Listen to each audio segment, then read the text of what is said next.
हमेशा कुर्बान होते थे उनके दोनों पति। कैसे? आइए देखते हैं इस किचन पॉलिटिक्स की कहानी में। एक दिन किचन में, माँ जी, आज मैं बना रही हूँ मेथी की सब्जी। इस खाने से घर वालों के पेट की सारी समस्या खत्म हो जाएगी। और मैं बना रही हूँ तड़के वाली छाछ, जिसे पीते ही गैस की समस्या कभी नहीं होगी। दोनों अपने अपने खाने को लेकर टेबल पर पहुंच जाती हैं। तभी सुगंधा के ससुर उसकी बनाई सब्जी की तारीफ कर देते हैं। अरे वाह, मेथी की सब्जी भी बनी है, बड़ी ही स्वादिष्ट है। वाह बहू वाह। अरे बहू, लेकिन इसमें इतनी सारी मेथी बर्बाद करने की क्या जरूरत थी?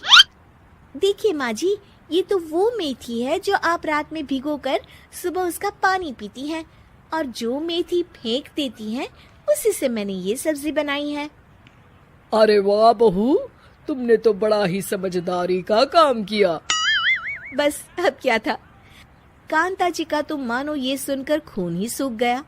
वो फैसला कर लेती है कि किसी भी तरह वो अपने खाने की तारीफ लेकर ही रहेगी और सुगंधा को किचन में उसकी कमियां गिनाएगी। कांता फ्रिज खोलकर देख रही होती है और फिर सुगंधा से कहती है, अरे बहू, ये क्या, पूरा फ्रिज गंदा पड़ा है। तभी वहां सुगंधा का पति आ जाता है। वो सुगंधा को डांट कर कहता है, सुगंधा, तुम्हें कितनी बार कह रखा है कि वायरस फैल रहा है, साफ सफाई का पूरा ख्याल रखना है, लेकिन तुम किचन में इतनी गंदगी रखोगी तो कैसे चलेगा। सुगंधा सास की तरफ देखती है जहां वो मुस्कुरा रही होती है। सुगंधा समझ जाती है कि सास ने उससे बदला लेने के लिए ये सब किया है।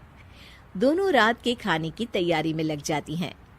दोनों ना एक दूसरे की तरफ देखती हैं और ना ही एक दूसरे से बातें करती हैं। रात को खाने की टेबल पर एक एक कर दोनों कई तरह के अलग अलग व्यंजन टेबल पर लगा देती हैं और अपने अपने पति के पास जाकर खड़ी हो जाती हैं। अरे खाइए जी खाइए, मैंने बड़ी मेहनत से बनाया है। प्लेट में वो खाना डालती हैं। सुगंधा भी दोनों की प्लेट में खाना डालते हुए कहती है, बड़ी ही मेहनत लगी है इस खाने को बनाने में। हाँ, दोनों को ना चाहते हुए भी सारा खाना खाना पड़ता है। कहीं दही तो कहीं मलाई तो कहीं मसाला। और इन सब के बाद दोनों बड़ी ही मुश्किल से अपने कमरे में सोने जाते हैं। लेकिन अगली सुबह सुगंधा का पति चिल्ला रहा होता है, हाय रे, हाय मेरा तो पेट खराब हो गया। हाय माँ, बहुत दर्द हो रहा है। तो वहीं कांता के कमरे से भी कुछ ऐसी ही आवाज आने लगती है। हे भगवान, इस सास बहू की लड़ाई हमारी जान लेकर रहेगी। जाओ कोई डॉक्टर को बुला कर लाओ। डॉक्टर आते हैं। दोनों को देख